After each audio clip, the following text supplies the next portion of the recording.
আসসালামু আলাইকুম সবাইকে। আশা করি সবাই ভালো আছেন, সুস্থ আছেন। আজকে খুবই গুরুত্বপূর্ণ একটি বিষয় আলোচনা করব, যেটা ইতিমধ্যে আপনারা ভিডিও থাম্বনেইল বক্সে দেখতে পেয়েছেন। তবে বিস্তারিত জানতে হলে অবশ্যই পুরো ভিডিওটি আপনাদেরকে দেখতে হবে।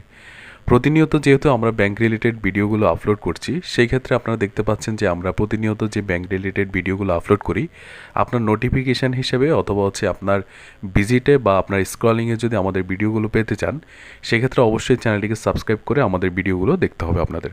ওকে, চলে যাচ্ছি আজকের মূল টপিকে। আমাদের টপিক হচ্ছে, আপনি যদি ইসলামী ব্যাংক বাংলাদেশ পিএলসিতে 2026 সালের জানুয়ারি মাস থেকে ডিপিএস করতে চান, সেক্ষেত্রে আপনি মেয়াদ শেষে কত টাকা পাচ্ছেন, আপনার প্রফিট রেট কত, এবং আপনি কিভাবে সেটা ভাঙবেন বা কি কি কাগজপত্র লাগবে, প্রত্যেকটি বিষয়ে আজকে আলোচনা করব। ওকে, শুরুতেই চলে যাচ্ছি ইসলামী ব্যাংকের ওয়েবসাইটে। কেন এখানে আসছি, প্রথমে আমাদেরকে জানতে হবে যে এইখানে আমরা যদি ডিপিএস করি, আমাদের প্রফিট রেটসটা তারা আমাদেরকে কত পার্সেন্ট দিচ্ছে। এই বিষয়টি জানার জন্য আপনারা নিকটস্থ আপনাদের কোনো শাখায় যেতে পারেন। যেহেতু এই মুহূর্তে শাখায় যাওয়ার অবস্থা আমাদের কাছে নেই, সেক্ষেত্রে আমরা তাদের ওয়েবসাইটে চলে আসছি। আসার পর দেখতে পাচ্ছেন যে এখানে তাদের ওয়েবসাইটে তারা প্রতিনিয়ত যে আপডেটগুলো করে যাচ্ছে, প্রত্যেকটি আপডেট সম্পর্কে কিন্তু এখানে বলা আছে। সেই সুবাদে আমরা দেখতে পাচ্ছি সর্বশেষ যে আপডেটটা আছে সেটা হচ্ছে 1/10/2025। আমরা ক্লিক হেয়ার নামে যে অপশনটি আছে, এখানে ক্লিক করার পরে আমরা তাদের যে নোটিশটি সেখানে চলে আসছি। এখানে দেখতে পাচ্ছেন যে মুদ্রাবা special savings pension including the RDS এবং এমএসএসএ। এখানে আরেকটি কথা বলে রাখি, ইসলামী ব্যাংকের যে বিষয়টি সেটা হচ্ছে যে আমরা সাধারণত যে বিষয়টি বলি ডিপিএস, কিন্তু ইসলামী ব্যাংকের ক্ষেত্রে তারা এমএসএসএস বলে থাকে।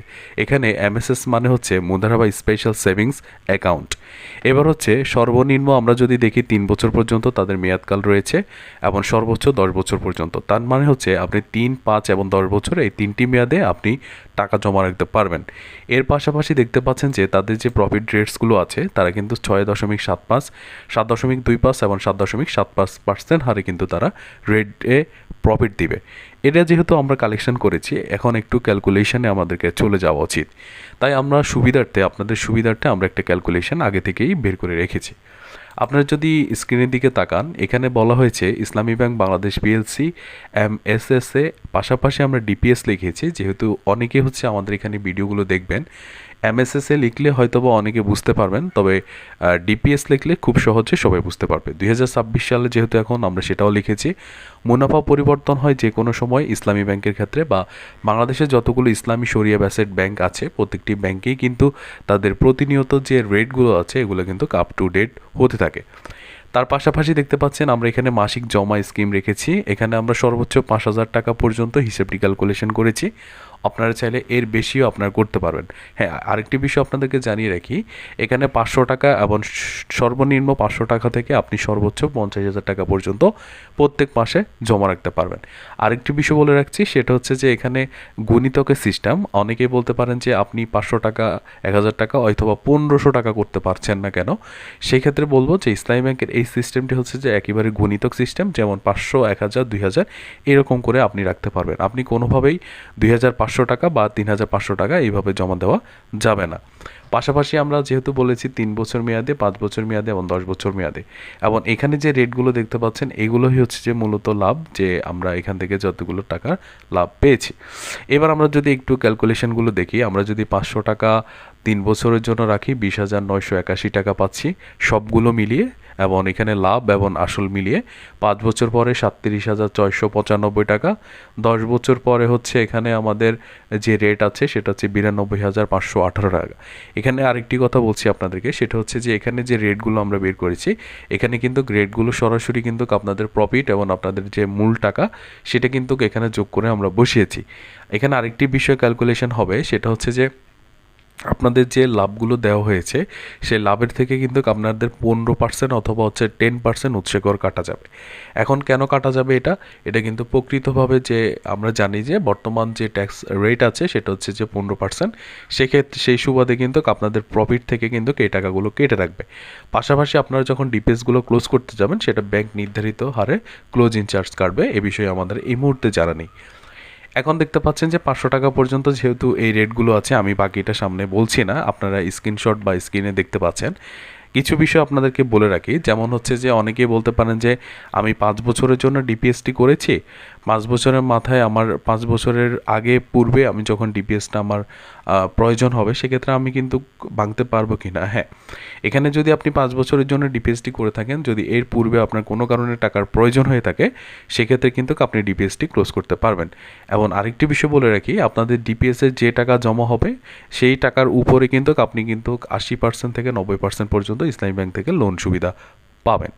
এবার হচ্ছে আমরা নিচে একটা হিন্টস আপনাদেরকে দিয়েছি, মুনাফার রেট পরিবর্তন হলে আপনার লাভের পরিমাণ পরিবর্তন হবে, এবং ব্যাংকগুলোর রেট সবসময় এক থাকে না, তাই নতুন আপডেটের বিষয়ে আপনাকে অবশ্যই বিস্তারিত জেনে নিতে হবে।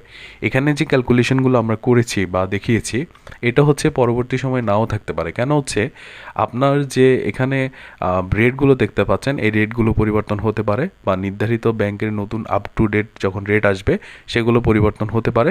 তখন এইখান থেকে যে রেটগুলো আমরা বের করেছি এগুলো সম্ভাব্য হিসাবে আপনাদেরকে দেখিয়েছি। মানে হচ্ছে এটা হতেও পারে, নাও হতে পারে, এই ধরনের একটা বিষয় আপনাদের আনুমানিক একটা ধারণা দিয়েছি। এবার হচ্ছে এই ডিপিএসটা খুলতে হলে আপনাকে কোথায় যেতে হবে? আপনার নিকটস্থ ইসলামী ব্যাংকের শাখা আছে যেখানে, সেখানে যেতে হবে। এখন আপনার নিকটস্থ শাখা কীভাবে যাবেন? যেমন হচ্ছে আপনি গুগলে থেকে আপনার নিকটস্থ শাখা কোথায় আছে, আপনি ইসলামী ব্যাংকের 3টি শাখাতে আপনি করতে পারবেন। প্রথম হচ্ছে শাখা, এমন হচ্ছে উপশাখা, এমন হচ্ছে এজেন্ট ব্যাংকিং। এই 3টি সিস্টেমের মাধ্যমে কিন্তু আপনি চাইলে ডিপিএসটি করতে পারেন। 3টি জায়গায় আপনি ডিপিএসটি করতে পারেন। আপনার পার্শ্ববর্তী যদি কোনো এজেন্ট থাকে, অথবা হচ্ছে পার্শ্ববর্তী কোনো উপশাখা থাকে, এবং পার্শ্ববর্তী যদি কোনো শাখা থাকে, আপনি সেখান থেকে করতে পারবেন। এখন সেখানে আপনাকে কি কি কাগজপত্র নিয়ে যেতে হবে একটু আপনাদেরকে দেখানোর চেষ্টা করছি। এখানে দেখতে পাচ্ছেন যে অ্যাকাউন্ট খোলার জন্য কাগজপত্র, এই ডিপিএসটি খোলার জন্য আপনি যার কাগজপত্র নিতে পারেন ব্যাংকে। প্রথম হচ্ছে যে গ্রাহক, আপনি যদি নিজে গ্রাহক হয়ে থাকেন, আপনার অ্যাকাউন্ট খোলার জন্য প্রথমত হচ্ছে আপনার voter ID card, passport, driving licence অথবা জন্ম নিবন্ধন। এখানে যে 4টি ডকুমেন্টসের কথা উল্লেখ করেছি, 4টি ডকুমেন্টসের যে কোনো একটি থাকলে আপনি অ্যাকাউন্টটি করতে পারবেন, এবং যে কোনো একটি হচ্ছে যে আপনাকে ফটোকপি অবশ্যই নিতে হবে। পরবর্তীতে আমরা দেখতে পাচ্ছি যে গ্রাহকের পাসপোর্ট সাইজের 2 কপি ছবি। আপনি বর্তমান যে পেজ কাটিংয়ে আছেন, বা আপনার যে পেজ কাটিংয়ের অবস্থা, সেটার পরিপ্রেক্ষিতে বর্তমানে একটা ছবি তুলবেন, এবং এই ছবি 2 কপি আপনাকে পাসপোর্ট কপি নিয়ে যেতে হবে। এবার হচ্ছে যে নমিনির ক্ষেত্রে আপনি যাকে নমিনি দিবেন, নমিনির বিষয় হচ্ছে যে অনেকে হচ্ছে যে বাচ্চাকে দিতে চায়, বা অনেকে ফ্যামিলি মেম্বার্সের অনেকজনকে দিতে চায়, এটা একান্ত আপনার ব্যক্তিগত বিষয়। তবে বাচ্চাদের ক্ষেত্রে বিষয়টি একটু জটিল। বাচ্চাদের ক্ষেত্রে বাচ্চা 18 বছর পূর্ণ না হওয়া পর্যন্ত আপনি যদি তাকে ডিপিএস করে থাকেন বা ডিপিএসের নমিনি দিয়ে থাকেন, আল্লাহ না করুক যদি আপনার কিছু হয়ে যায় পরবর্তীতে, ওই নমিনি টাকা উঠানোর ক্ষেত্রে একটু ঝামেলা হতে পারে, কিন্তু আপনি তাকে চাইলে ডিপিএসের নমিনি দিতে পারেন। নমিনির ক্ষেত্রে নমিনিরও সেম কাগজপত্র এখানে লাগবে, আর নমিনির অবশ্যই 1 কপি ছবি প্রয়োজন হবে। কিন্তু এখানে দেখতে পাচ্ছেন আরেকটি বিষয় যদি আপনারা খেয়াল করেন, জন্ম নিবন্ধনের বিষয়টি খুব সহজ ভাষায় বলে ফেললেও, জন্ম নিবন্ধনের 2টি সিস্টেমের মাধ্যমে জন্ম নিবন্ধনটি নেওয়া হয়। যেমন আগে হচ্ছে যে হাতে লেখা যে জন্ম নিবন্ধনটি ছিল, এটা কিন্তু বর্তমানে কোনো কাজে আসছে না। আপনাকে অবশ্যই অনলাইনকৃত জন্ম সনদটি অবশ্যই জমা দিতে হবে। তবে জন্ম সনদকে ভেরিফাই করার জন্য আপনার নিকটস্থ কোনো ইউনিয়ন পরিষদের চেয়ারম্যান অথবা যারা পৌরসভার বাসিন্দা আছেন, তারা কাউন্সিলের মাধ্যমে একটা সিল স্বাক্ষর করে আপনারা অবশ্যই নিয়ে যাবেন। এই টোটাল বিষয়গুলো আপনি মাথায় রেখে যখন ইসলামী ব্যাংকের যে কোনো শাখায় যাবেন, আপনি অবশ্যই ডিপিএসটি করতে পারবেন। সবাইকে অসংখ্য ধন্যবাদ জানিয়ে বিদায় নিচ্ছি। দেখা হচ্ছে পরবর্তী কোনো ভিডিওতে। সে পর্যন্ত ভালো থাকবেন, সুস্থ থাকবেন। আসসালামু আলাইকুম ওয়া রাহমাতুল্লাহ।